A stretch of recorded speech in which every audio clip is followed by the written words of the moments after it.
एक काम करो, दलित समाज ये तय करे कि तुमको बीजेपी के साथ जाना है कि कांग्रेस के। क्लियर, ये तय कर लो।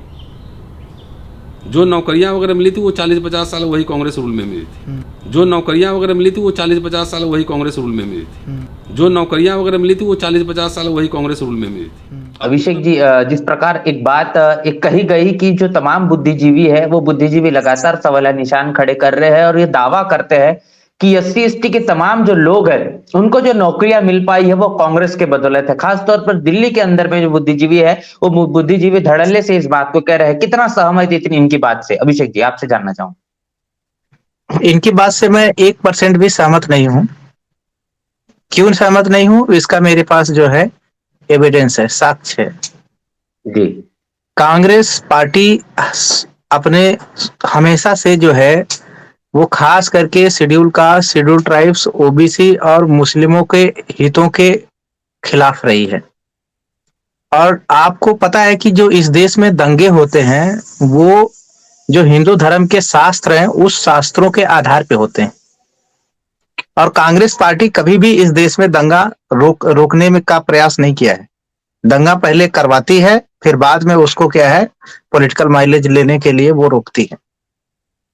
दंगे तो आज भी नहीं रुके हैं, कांग्रेस के शासन में कभी नहीं रुके थे। तो एक एविडेंस तो ये है। दूसरी बात, जो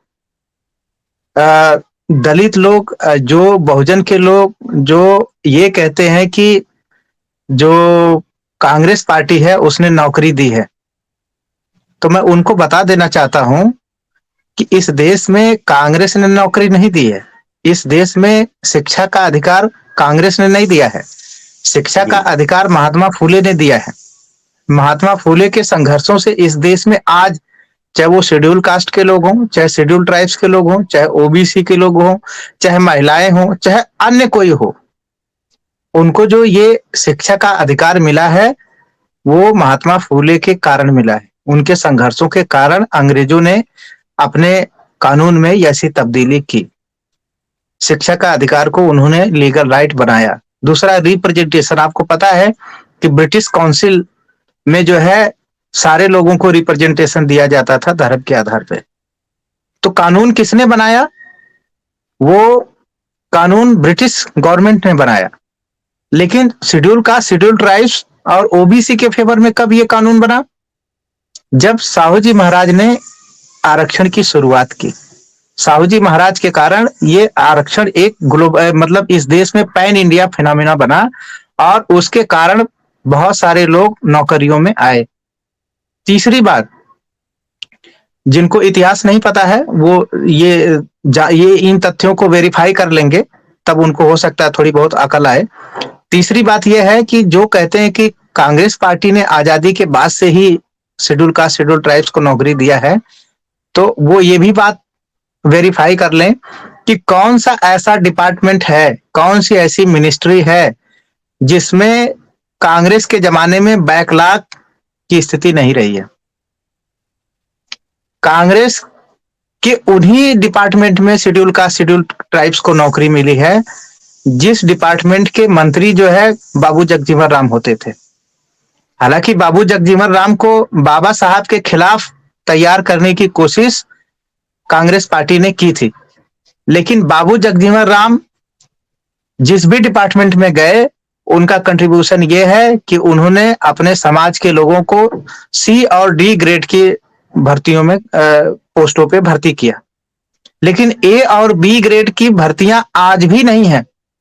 आज जो लोग ये आपसे कहते हैं या कहीं भी कहते हैं, उनको ये बात भी बतानी चाहिए कि जो इस देश में जो फैसलों में शामिल होती हैं जो नौकरियां, उसमें A और B ग्रेड की हैं।